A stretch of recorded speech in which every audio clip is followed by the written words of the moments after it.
Se você acha que 2020 foi um ano muito louco, 2021 já chegou com o pé na porta. E no mundo da bola não poderia ser diferente. No dia 18 de abril de 2021 foi divulgada a criação da Superliga Europeia, que está gerando descontentamento no mundo inteiro de ex-atletas, profissionais do futebol e fãs de todo o mundo. Se você não está entendendo nada do que está acontecendo, fica nesse vídeo que eu vou te explicar tudo direitinho.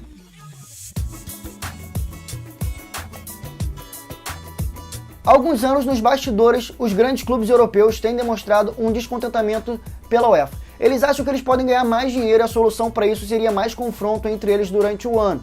Isso eles sugeriram para a UEFA, que não deu uma resposta na hora que eles queriam. Então o Big 12 se juntou e formou a Superliga da Europa, anunciando no dia 18, um dia antes da reunião do Conselho da UEFA. Bom, já está claro que essa liga não vai para frente, mas eu vou te contar como ela funcionaria. A liga contaria com 20 times, sendo eles 15 fixos. Os 12 criadores e fundadores da liga, mais 3 participantes teriam vaga cativa toda a competição, todo ano. E teriam mais 5 convidados. O que gerou muita polêmica e muito debate é que entre esses 12 clubes fundadores, tem clubes que não estão chegando nem na Champions League, que é o caso do Milan, do Tottenham e do Arsenal. O Tottenham e o Arsenal nunca ganharam uma Champions League. E clubes como o Ajax, que tem 4 canecos da Champions League na coleção, não foram nem chamados para participar. Outra coisa que está gerando muito debate também é a presença fixa dos 15 clubes na Superliga. Isso porque ele pode ficar em último lugar na sua Liga Nacional, que mesmo assim ele vai conseguir a classificação e vai participar da Superliga no ano que vem. Em termos financeiros, para você ter uma noção do que movimentaria essa liga, o vencedor da Champions League leva para casa 150 milhões de dólares mais ou menos. Só de participar da Superliga da Europa, cada time receberia 450 milhões de dólares. Ou seja, você não pode nem jogar, você pode botar o time reserva, que você ia levar 450 milhões de dólares. A desproporção do time das Superligas contra os times dos campeonatos nacionais ou os times menores de expressão, os times médios, seria surreal e acabar com os times pequenos e médios. Então isso está gerando muito debate e muita revolta no mundo do futebol, porque provavelmente o futebol, a democracia do futebol iria acabar. Bom, ficou claro que a UEFA e a FIFA não gostaram nada disso, porque iam perder a menina do pote de ouro deles. A Champions League ia se desvalorizar de uma maneira que nunca se viu antes. E a audiência da Champions League, segundo o Florentino Pérez, tem caído ano após ano, mas se você der um Google por aí, você vai ver que é bem o contrário, cada ano sobe mais ainda. Entendendo que ia desbalancear o equilíbrio do futebol, que já é um pouco desbalanceado, né? Não vamos ser hipócritas e falar que é tudo certinho, porque alguns têm muitos, outros têm poucos, e esses clubes iam ter muito mais, ou seja, não ia ter nem graça essa briga. Então a UEFA, a FIFA e as ligas nacionais se juntaram para punir os clubes que quisessem participar dessa liga. Entre essas punições estava a exclusão dos clubes das ligas nacionais, exclusões das competições europeias, tanto Europa League quanto Champions League, e a proibição dos jogadores de participarem da Eurocopa e dos Mundiais FIFA. Agora você imagina a próxima Copa do Mundo sem Cristiano Ronaldo, sem De Bruyne, sem os craques todos que a gente está acostumado a ver, sem a tristeza danada, né? Nem Lionel Messi ia contar essa história pra gente. A criação de uma liga fechada não é novidade no cenário esportivo. É feito nos Estados Unidos desde o século passado, com a NBA, NFL e MLB. Da mesma forma que o modelo é parecido, as comparações têm que parar por aí. Até porque culturalmente, lá nos Estados Unidos eles fazem isso há mais de 100 anos e o futebol europeu não tem nada a ver com isso. Acabaria com a democratização do futebol, vamos dizer assim.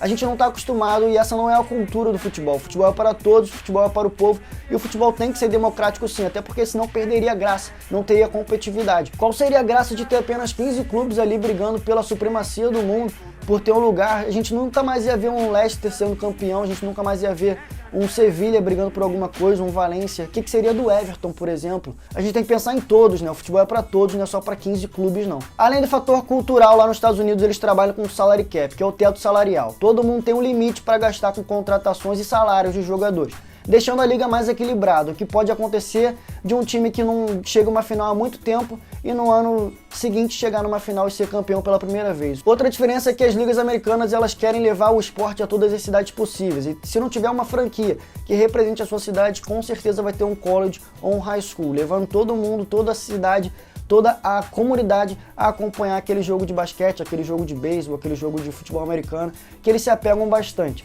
E na Superliga da Europa não seria dessa maneira, até porque são times de 3 países só, representados por apenas 7 cidades. Se essa liga fosse para frente, a valorização de uma competição nacional cairia muito. Quem aí ia assistir uma La Liga sem Real Madrid, Barcelona e Atlético de Madrid brigando pelas frentes da competição? Quem iria assistir uma Premier League que o Big Six não ia estar disputando de frente uma competição?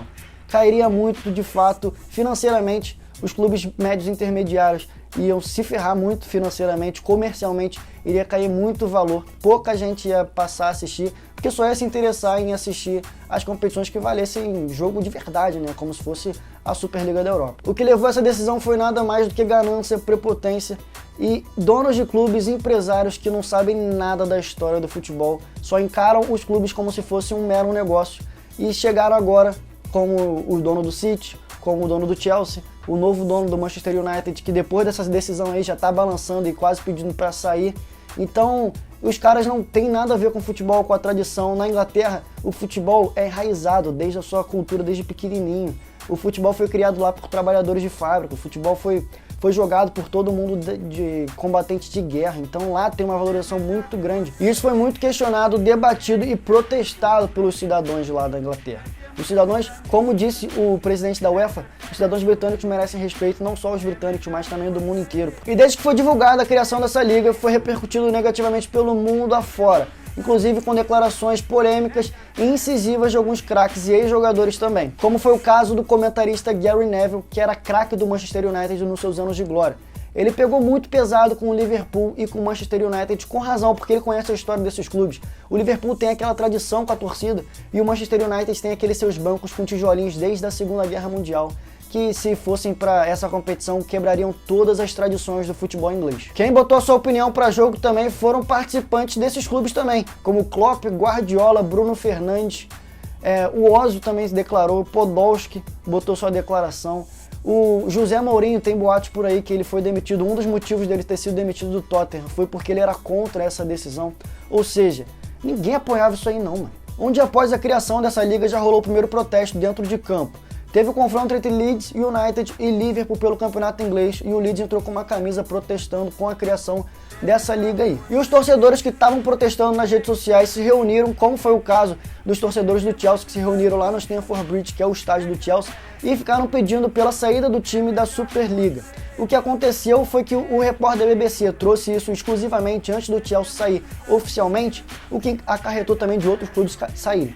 Só que essa informação foi recebida muito bem pelos torcedores que comemoraram como se fosse um gol de final de campeonato. Eu sinceramente acho que se essa liga fosse para frente, seria muito consumida e todo mundo ia parar para assistir, todo mundo ia parar para ver os jogos, mas acabaria sim com o futebol, estragaria toda a graça do futebol e que futuramente alguns clubes aqui da América do Sul iriam querer fazer isso também e acabar com o futebol daqui também. Então, fico muito feliz que o Chelsea tenha puxado essa desistência e logo depois do Chelsea puxou o Manchester City, o Manchester United, o Liverpool, o Arsenal pediu até desculpas aí publicamente, Barcelona e Atlético de Madrid estão querendo sair também. Então, tem tudo para acabar com essa liga aí e isso ser só história pra gente contar para os nossos filhos, para os nossos netos, quem sabe. A voz do povo ainda tem ouvido, não importa se o futebol move bilhões e bilhões, se os empresários só querem saber de lucros, se a gente quer uma coisa com o nosso futebol, a gente tem que brigar, porque o futebol é nosso, o futebol é do povo, o futebol é democrático. É isso, rapaziada, esse foi o vídeo de hoje, espero que tenham gostado, deixe seu like, se inscreve no canal, compartilha esse vídeo com todos os amigos aí, eu espero que vocês tenham entendido tudo e eu te vejo no próximo vídeo, valeu!